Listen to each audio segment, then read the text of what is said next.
Ben Hoffman says, Bill, don't you know global warming will destroy the Earth? How can you hate polar bears? I don't hate polar bears. I think they're awesome. We'll do the whole global warming thing sometime soon. The shortest form I can give you is this regarding the global warming thing. I saw, forgive me if I've told this story before, there was a gigantic network special on global warming back around 2004 or 5 or so, and I'm not sure exactly, but let's just say it was NBC News, and let's just say it was Tom Brokaw. But it was that quality thing. One of the 3 major networks, 4 then I guess, major networks with a major news anchor hosting it. And this special began with him at the shores of the Arctic Ocean, with the waves lapping at his feet just a few yards behind him on the stony beach. And at the very beginning of this thing on global warming, he turned to the camera and he said, the last time that the Arctic Ocean has been ice-free in September was 20 million years ago. Global warming is real and it's a threat. And everybody in the country went, oh. And I went, whose SUVs and coal-fire plants made it water 20 million years ago? If it was liquid 20 million years ago, if it's been 20 million years since this has happened, then what caused it the last time? Because we weren't here, so it wasn't us. And furthermore, if human activity and global warming didn't cause it to be liquid at this time of year 20 million years ago, how did it recover? Because you're telling us not only has this never happened before, you've just admitted it's happened before. You've also told us that it's irreversible, that once, it's done. It's game over, man. Game over. Got to give us all your money and all your freedom and all your power right now. Just hand it to us and we'll save the planet. Well, if it was liquid 20 million years ago, and we're trying to prevent it from being liquid in September again, that means it's been ice between now and then, and it's been ice between now and then. Why? Kansas was under a mile of ice at one point, and Kansas was under 150 feet of water at another point. Once it was a frozen solid wasteland, then it was a beautiful tropical biome filled with plesiosaurs and with pterodactyls and ferns and thousands and thousands and thousands and thousands of species of animals, and they've all gone because of these catastrophically low carbon dioxide levels and suboptimal temperatures. So which climate do you want to protect? The Earth's climate has been changing since there's been an Earth. There's not been a period of constant temperatures where suddenly change occurs. It's in a constant state of flux. And the final thing to say about the Earth's climate is this. If the Earth climate had a positive biofeedback mechanism where any change caused greater change, which is what they're claiming is happening with carbon dioxide, where once you put carbon dioxide in, it gets warmer, and then the warmer it gets, the faster it gets warmer. If that were true, the Earth would be a cinder.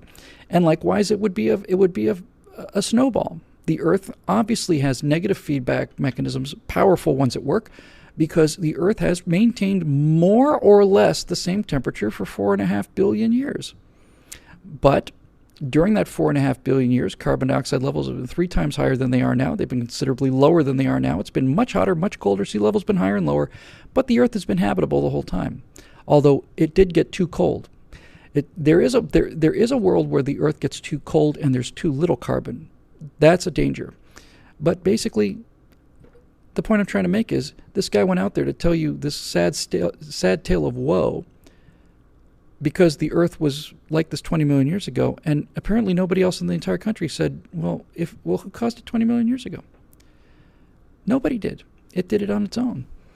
And, there's this guy, forgetting his name now, I met him, Bjorn something, the skeptical environmentalist or climatologist or something, and he basically says, for example, these are little things, but for example, people say, well, if the global temperatures rise, hundreds of thousands of people are going to die each year from heat stroke.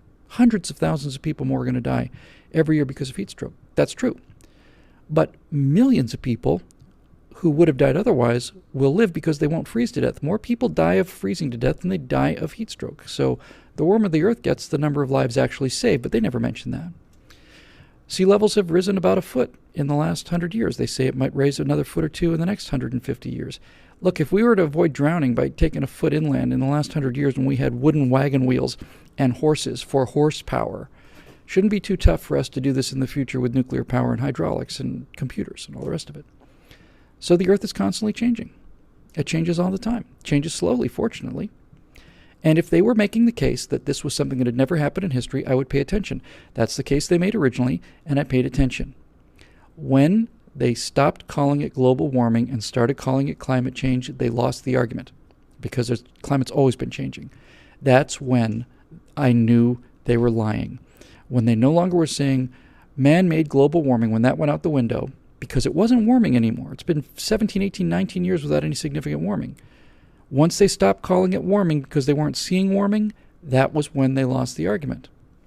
And the final thing I'll say about the economic argument is if I'm Al Gore and I genuinely believe that the Earth is going to die because of too much carbon dioxide, if I actually genuinely believe it, then I would not have a house that used 30 times more electricity than the average citizen of Tennessee. In other words, if I believed in my heart of hearts that eating grapes was going to cause the end of life on Earth, I wouldn't eat 30 times more grapes than the average person in my neighborhood. You'd never see me eat another grape again. Even if I had to have a grape or if I love grapes, I wouldn't eat them because of the optics of me eating a grape. So if I find myself saying that the Earth is going to die unless we all stop eating grapes, and at the same time I eat 30 times more grapes than the person who's sitting next to me, it's a pretty clear indication that I'm lying to you.